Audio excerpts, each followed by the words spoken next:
Okay, ACT writing. Most the main difference between ACT writing and SAT writing is that SAT writing is more like facts. ACT writing is more like a issue that you have to prove, kind of.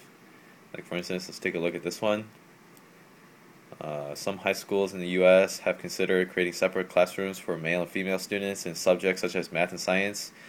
Some educators think separate classes will be beneficial because students will become less distracted from learning. Other educators think having separate classes for females and males will not be beneficial because it seems to support false stereotypes about differences in ability between males and females.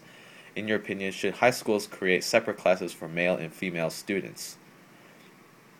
Okay, so how you want to approach this is first of all, you got to take a definitive stance, right? And generally speaking, it's a lot easier to take the stance where you. Okay, wait, let me backtrack. Most of the prompts are proposing a change. Like almost all of the prompts are proposing a change, and it's almost every time it's a lot easier to um, go against the prompt. But I mean, do whatever is easier. First rule, just make sure you have a good argument. It doesn't matter if the argument is true or not. Um, for instance, for this prompt, uh, you can take the stance against it and say, give an example. Um, Generally, you can use this example in a lot of the prompts. Just try, just make up some bullshit um, case study in some other country. For example, you can say like, um, for example, for the essay opening paragraph, what has America come to?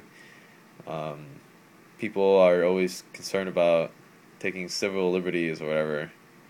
And then first contention, you can say how there's a case, how in Switzerland they actually create a separate classrooms for male and female students, and first of all, not only did it not improve the mathematical and science test scores, but it also school psychologists reported an increase in stereotypes or whatever. I don't know, some bullshit about a case study. Also, every almost every single prompt, you can write about how the change will infringe upon civil liberties. And I mean, just write that. Just think of a paragraph how to write about infringing civil liberties, uh, and you can use it every time. For example, on my essay, I wrote some fake essay or some fake point about uh, um, the Federalist Paper like 67 or whatever. I have no idea what Federalist Paper 67 was, but I just said how in Federalist Paper 67, James Madison said that um, said that uh, doing whatever the prompt said, or not. I didn't say doing what a prompt said, but I just ranted a whole paragraph about how civil liberties is important to the Constitution of or the heart of America or the freedoms of America or some rhetoric like that, and then I tied that into the prompt and how the prompt change would infringe upon civil liberties. So that's one out of the three paragraphs that you need to write. Um, yeah, I mean, also, important thing about ACT writing, you have to do this. Like, you have to. Uh, you have to talk about an argument on the opposition side and how they're wrong. For example, like you actually get points for this.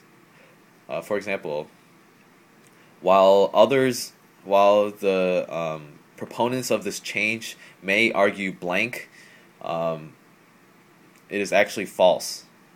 Yeah, you have to address at least one contention that the opposition makes. So yeah, that's how you do writing. Oh yeah, and yeah. So generally speaking, so rule one, you have to address one contention in the opposition. Rule two, make sure you write well, like transitions and um, good vocab. And rule three, make have compelling arguments, but you can bullshit as hard as you can, because they don't fact check and they don't care about facts. They just care about how well you write. Yeah, that's how you do writing.